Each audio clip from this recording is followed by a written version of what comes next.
Assalamualaikum warahmatullahi wabarakatuh. Saya Afidana Fiaturistia, NIM 31,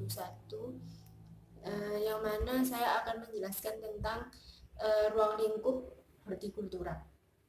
Sebelumnya, apa sih hortikultura itu? Hortikultura ialah cabang ilmu pertanian yang mencakup budidaya tanaman di kebun atau di sekitar tempat tinggal.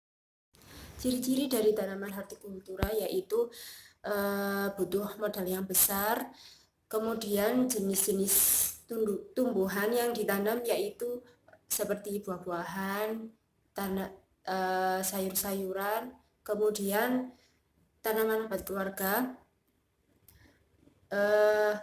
dan tanaman hortikultura itu biasanya bersifat mudah rusak, yang mana nanti itu seperti tanaman hortikultura itu ada tanaman hias yang nanti dia akan memberikan nilai estetik.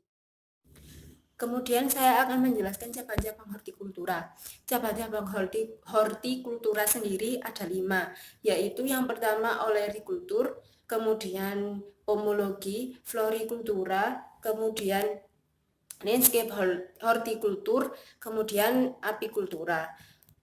Yang mana olerikultur ini menjelaskan tentang budidaya sayuran, kemudian pomologi ini menjelaskan tentang tanaman buah-buahan, kemudian florikultur ini menjelaskan tentang tanaman hias, kemudian landscape hortikultur ini menjelaskan tentang pemanfaatan tanaman hortikultura, terutama tanaman hias tadi. Kemudian apikultura yang mana dia ini mempelajari tentang budidaya lebah. Kemudian saya akan menjelaskan tentang fokus pengembangan hortikultura. Fungsi tanaman hortikultura ini dibagi menjadi 4 bagian, yaitu yang pertama itu fungsi penyediaan pangan, seperti kaitannya dengan vitamin, mineral, serat, kemudian senyawa lain dalam pemenuhan gizi. Kemudian fungsi yang kedua yaitu fungsi ekonomi. Fungsi ekonomi pada tanaman hortikultura ini seperti memiliki nilai ekonomi yang cukup tinggi, menjadi sumber pendapatan petani, pedagang, kalangan industri, dan lain-lain. Kemudian fungsi yang ketiga yaitu fungsi kesehatan, di mana khususnya manfaat komoditas biofarma mencegah dan mengobati berbagai penyakit yang tidak menular. Kemudian fungsi sosial budaya. Fungsi sosial budaya ini peran komoditi hortikultura sebagai salah satu unsur keindahan atau kenyamanan lingkungan seperti tanaman hias tadi, yang mana dia ini memiliki manfaat estetikanya. Dia itu memberikan ketenangan. Apabila kita melihat tanaman, kita akan terasa tenang, tentram, seperti itu. Pembagian hortikultura ini dibagi menjadi 4, seperti yang saya sebutkan tadi ya, yaitu tanaman buah-buahan. Tanaman buah-buahan bidang hortikultura ini seperti stroberi, jeruk, rambutan, durian, mangga juga bisa. Kemudian tanaman sayur-sayuran seperti wortel, sawi, kemudian brokoli, kemudian buncis. Tanaman sayur ini dikonsumsi dalam bentuk segar karena proses penanganannya lebih spesifik dibandingkan dengan hortikultura yang lain. Kemudian tanaman hias yang ketiga manfaat dari tanaman hias yang sudah saya jelaskan tadi, yaitu dia ini memiliki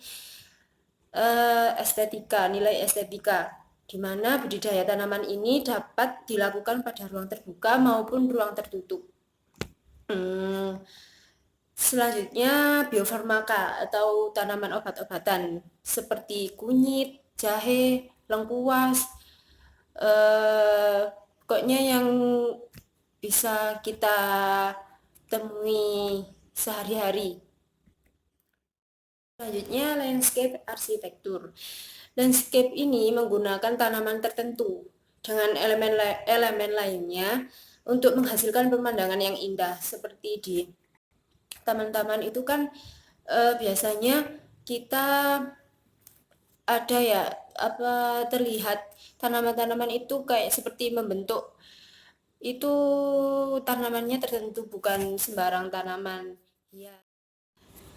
Kemudian landscape arsitektur ini sedemikian pentingnya karena dapat memuaskan masyarakat yang berwisata, yang mana dia itu melihat dan berpengaruh terhadap efek fisiologis dari manusia tersebut.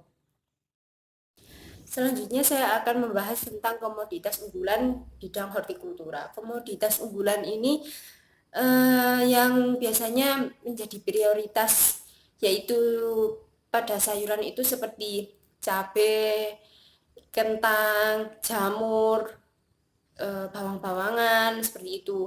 Kalau buah-buahan itu biasanya pisang, jeruk, nanas, kemudian tanaman hias biasanya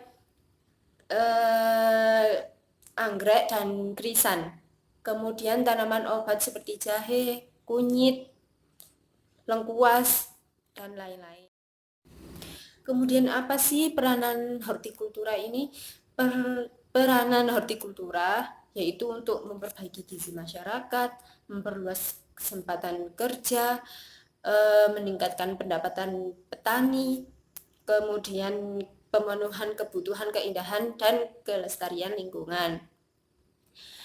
Kemudian sifat khas dari hasil hortikultura ini, tanamannya tidak dapat disimpan dalam waktu yang lama, jangka yang panjang. Kemudian perlu tempat lapang, perlu tempat yang luas. Kemudian sudah saya sebutkan tadi, tanamannya itu bersifat mudah rusak atau perishable. Kemudian fluktuasi harganya tajam. Mungkin ini saja yang dapat saya sampaikan. Kurang lebihnya saya mohon maaf sebesar-besarnya apabila saya memiliki kesalahan. Saya mohon maaf sebesar-besarnya. Wassalamualaikum warahmatullahi wabarakatuh.